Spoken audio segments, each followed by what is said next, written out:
నమస్కారం. RVR TV mass ఫలాల ప్రోగ్రాంకి స్వాగతం.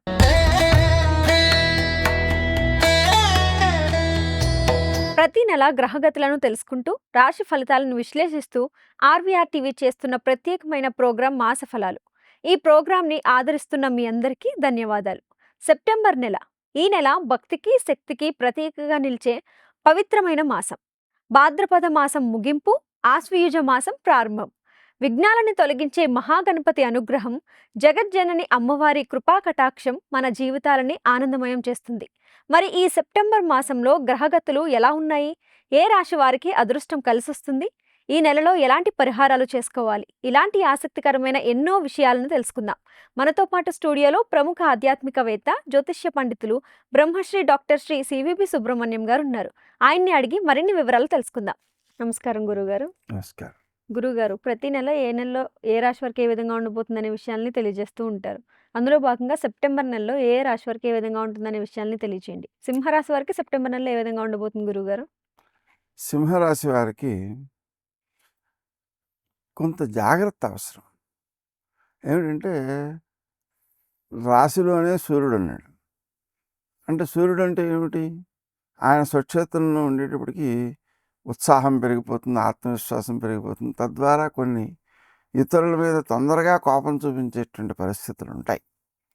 మరి వాటిని జయించాలి. ఎందుకంటే సహనం ఉండాలే తప్ప కోపం చూపిస్తే పని ఏమిటి? నష్టపోతుంది తర్వాత. అందుకని సహనం కావాలి, సంయమనం కావాలి.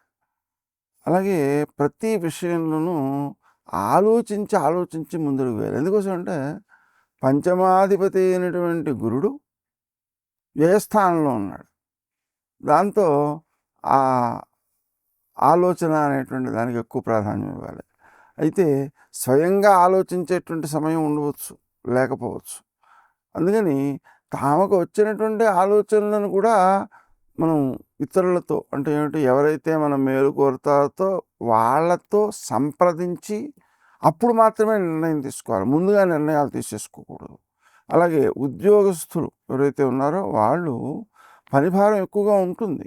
కానీ ఆ చేసే పని విషయంలో కొన్ని సందర్భాల్లో మనం కొంత చేసేయడం, చేసిన తర్వాత పై అధికారులు అలా కాదంటూ ఉండడం, అలా కాదని మళ్ళీ మొదటి నుంచి చేయాల్సి రావడం, ఇలాంటి ఇబ్బందులు కొన్ని ఉన్నాయి.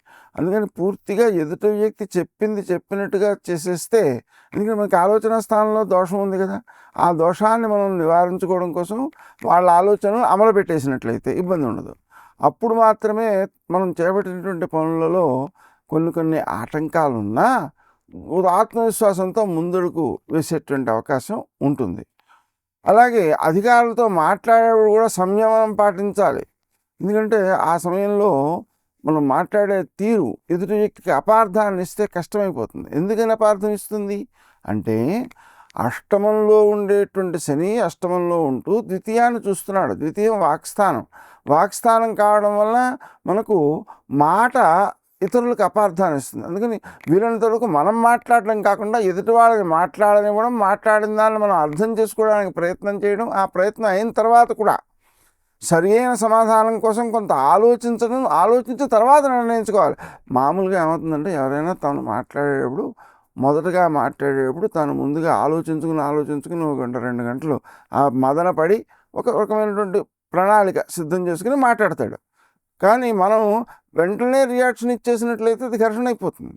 కాబట్టి వాడు చెప్పిందంతా విని ఆలోచించి కొంత సమయం తీసుకుని అటు తర్వాత కనుక మనం సమాధానం చెప్పినట్లయితే అదేమవుతుంది? సరి అయిన సమాధానం అవుతుంది. ఈ విషయంలో కూడా చాలా జాగ్రత్తగా ఉండాలి. పెద్ద మొత్తాల్లో ఆర్థిక విషయాల్లో నిర్ణయాలు తీసుకోవడం మంచిది కాదు, కొంత వాయిదా వేయడం మంచిది.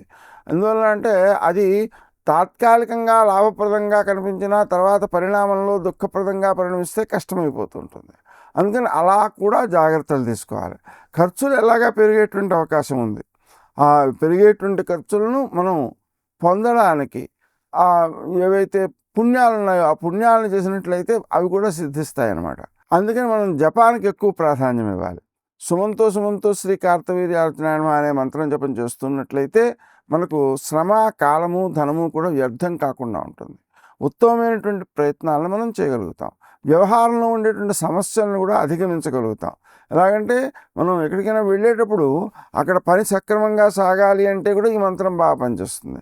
అలాగే వ్యయంలో ఉండేటువంటి గురుని యొక్క దోషాలను నివారించడానికి శ్రీదత్త శరణమ్మ అనేటువంటి మంత్రం కూడా బాగా పనిచేస్తుంది. అలాగే అదే మంత్రాన్ని మనకి సత్ఫలితం ఇవ్వడం కోసం ఉదయకాలం బ్రాహ్మీ ముహూర్తంలో 5 నుంచి 6 వరకు కూడా ఇదే మంత్రం జపం చేసుకోవాలి. అప్పుడు ప్రణాళిక కూడా సిద్ధం చేసుకోవాలి. అప్పుడు మాత్రమే మనం సక్సెస్ని పెంచుకోగలుగుతాం. నిరుద్యోగులు తాము చేసే ప్రయత్నాలు సత్ఫలితం ఇవ్వడం కోసం కొంత శ్రమ పడాలి. శ్రీ రాజమాతంగి రాజశ్యామలాయి ఉద్యోగదాయిన్యే నమః అనేటువంటి మంత్రాన్ని సూర్యోదయానికి ముందు 5 నుంచి 6 వరకు చేయడం, సాయంకాలం 6 నుంచి 7 వరకు అరుణాచల శివ అనే మంత్రాన్ని జపం చేయడం వారికి ఉద్యోగాల్లో అభివృద్ధికి అవకాశాలు ఉంటాయి. అంటే ఉద్యోగాల్లో ఉన్న వాళ్ళకి అభివృద్ధినిస్తాయి, ఉద్యోగం రావాల్సిన వాళ్ళకి ఉద్యోగం వస్తుంది. అలా 2 రకాలుగానే అది పనిచేస్తుంది. మాట్లాడే తీరులో అతి సామాన్యంగా దాన్ని పరిశీలన చేసినట్లయితే స్వార్థము యొక్క ఛాయలు ఎక్కువ కనిపిస్తాయి. ఆ స్వార్థం కనిపించేటప్పటికీ ఎదుటి వ్యక్తులు సహకరించడం కూడా తగ్గిపోతుంటుంది. అందుకని ఆ విషయంలో కూడా ఎక్కువ శ్రద్ధ తీసుకోవాల్సిన అవసరం ఉంది. ఉత్తమమైనటువంటి ప్రయోజనాన్ని సాధించడం కోసం తప్పనిసరిగా తమ సమయాన్ని సద్వినియోగం చేసుకోవాలి. ఆహారం విషయంలోనూ విశ్రాంతి విషయంలోనూ కూడా క్రమపద్ధతి కలిగినటువంటి వ్యాయామం విషయంలోనూ కూడా ఎక్కువ శ్రద్ధ తీసుకోవాలి.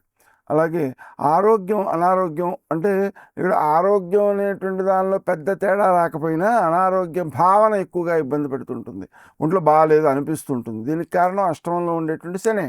ఆ దోషాన్ని మనం నివారించుకోవడం కోసం వం క్రీం అచ్యుతానంద గోవింద అనేటువంటి మంత్రాన్ని ఆరోగ్య విషయంలో జపం చేసుకోవాలి. ఇది ప్రత్యక్ష నిదర్శనం ఇచ్చేటువంటి మంత్రం.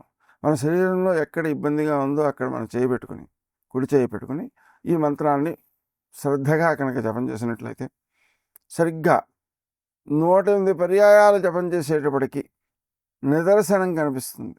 ఆ అనారోగ్యాన్ని మనం తగ్గించుకోగలుగుతాం, ఆ ఇబ్బందిని తగ్గించుకోగలుగుతాం. కనీసం అనారోగ్య భావన కూడా ఇబ్బంది పెడుతుంటుంది. అంటే అనారోగ్యం లేకపోయినా కూడా అనారోగ్య భావన కలిగి ఇబ్బంది పెడుతుంటుంది. అందుకని ఆ సమయంలో కూడా ఈ మంత్రాన్ని జపించవచ్చు. ఇది మన కోసము జపించవచ్చు, ఇతరుల కోసం కూడా జపించాలి. ఇతరుల కోసం కూడా జపిస్తేనే మనకు వచ్చేటువంటి ఫలితం తొందరగా సిద్ధిస్తుంది, అనుకూలమైనటువంటి ఫలితాన్ని సాధించగలుగుతాం. అదేవిధంగా ప్రతి ఆదివారం అలాగే సూర్యనారాయణమూర్తిని ప్రార్థించాలి, అలాగే గాయత్రి మంత్రాన్ని జపించాలి, అర్ఘ్యాధికాన్ని ఇవ్వాలి. అలాగే ఆరోగ్యాన్ని కాపాడుకోవడం కోసం ఆదిత్య హృదయాన్ని వినడం మంచిది, సూర్య నమస్కారాలు చేయడం మంచిది. వర్తమాన కాలంలో సూర్య నమస్కారాలకు ప్రాధాన్యం పెరుగుతుంది. ఆ ప్రభుత్వం ఆ రకమైనటువంటి ప్రోత్సాహాన్ని ఇస్తున్నందువలన దాన్ని మనం చేయగలుగుతున్నాం. కాబట్టి మనం అలా చేయడం ద్వారా విశేషమైన ఫలితాలను సాధించగలుగుతాం. అలాగే ప్రతి సమయంలోనూ కూడా ప్రతి సమస్యకు కూడా మనకి మంత్రాలు ఉన్నాయి. మంత్రం అంటే ఆ పరిష్కారం లేని సమస్య లేదు అంటుంది శాస్త్రం. అందుకని మనం ఆ విధంగా సక్రమంగా పనిచేస్తూ చేసేటువంటి పని యొక్క వైశిష్ట్యాన్ని ఎదుటి వ్యక్తికి తెలుపుడు చేయాలి. ఎందుకంటే నేను చేస్తున్నాను అంటే సరిపోదు, చేస్తున్నది ఎందుకు చేస్తున్నానో కూడా తెలుపుడు చేయాలి. అప్పుడు మాత్రమే వాళ్ళ నుంచి వైరుధ్యం రాకుండా ఉంటుంది, కుటుంబ సభ్యుల మధ్య కూడా. అందుకని కుటుంబ సభ్యుల్లో కూడా మనం మాట్లాడేప్పుడు ఏ ఫలితాలను సాధించడం కోసం ఏ కార్యక్రమాలు చేపడుతున్నాం అనేటువంటి విషయాన్ని నిర్ధారణ చేసుకున్నట్లయితే అది సద్వినియోగం అవుతుంది. గురుగారు, పర్టికులర్గా ఈ రాశి వాళ్ళు చేసుకోవాల్సిన దానాలు పరిహారాలు లాంటివి ఏమైనా ఉన్నాయా? ముఖ్యంగా అష్టమ శని నడుస్తుంది కదా, అందుకే ప్రతి శనివారము ఒక 1/2 కేజీ నల్ల నువ్వులతో శివునికి పూజ చేయడము, కేజీంపావు నువ్వుల నూనెతో అభిషేకం చేయడము, ఆ నూనెలో పసుపు కలిపి ఆవులకి రాయడము, ఈ 1/2 కేజీలో బెల్లం కలిపి ఆవులకి ఆహారంగా అందించడం మంచి ఫలితాన్ని ఇస్తుంది. అంతేకాకుండా ఒక మంచి రోజులు వస్తుంటాయి. ఆ మంచి రోజులు వచ్చినప్పుడు మనం తులాపురుష దానం అంటారు. అంటే వ్యక్తి ఎన్ని కేజీలు ఉన్నాడో అన్ని కేజీల నువ్వులు కూడా ఆవులకు అందించేయడం. ఎక్కువ ఆవులు ఉన్న చోట బస్తా పెట్టడం పెద్ద సమస్య ఏం కాదు. కానీ బయట అంటే రోడ్డు మీద ఈ రకమైనటువంటి ప్రవర్తన అంటే బస్తా బియ్యం తీసుకెళ్ళడం అనే మొదలైనటువంటివి సాధ్యం కావు కదా. అందుకని మనం చేసేటువంటి పనిని దేవాలయంలో చేయడం లాంటివి చేయొచ్చు. అంతేకాకుండా ఈ వ్యక్తికి ఎంతైతే బరువు ఉందో అంత బరువు తూచి దాంతో కూడా మనం పూజ చేసేసి చండీశ్వరాయ నమః అని నమస్కారం చేసి అవి తీసుకెళ్ళి ఆవులకు పెట్టచ్చు. అప్పుడు పూజ దానము రెండూ కలిసి వస్తాయి. ఆరోగ్య విషయంలో బహు శ్రద్ధ అవసరం. వాళ్ళకి వ్యాయామం, ప్రాణాయామం అవసరం.